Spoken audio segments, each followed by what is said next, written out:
Once upon a time, there was a wise but slightly stubborn young man named Thomas who lived in a small village.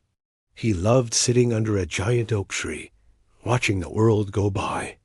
Thomas considered himself very intelligent, but sometimes his logic didn't quite match reality.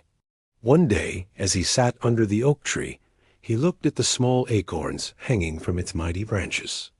Then he glanced at the huge pumpkins growing on delicate, thin vines in a nearby field. He scratched his head and muttered, "What a silly arrangement! Such a massive tree bears such tiny acorns, while a weak, thin vine produces such enormous pumpkins. If I were in charge, I would have made big trees bear big fruits and small plants bear small ones. That would have been much more sensible."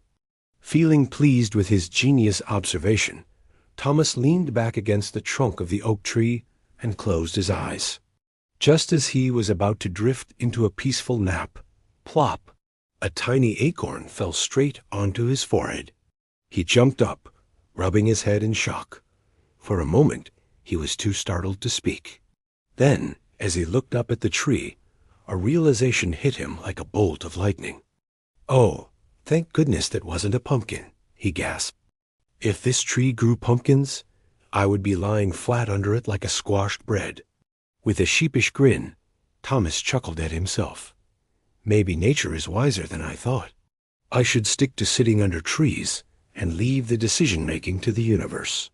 And from that day on, Thomas never questioned nature's wisdom again. Instead, he simply enjoyed the shade of the great oak tree while keeping an eye out for falling acorns. So friends, this story teaches us that sometimes things may not seem logical at first, but nature has its own way of working things out perfectly.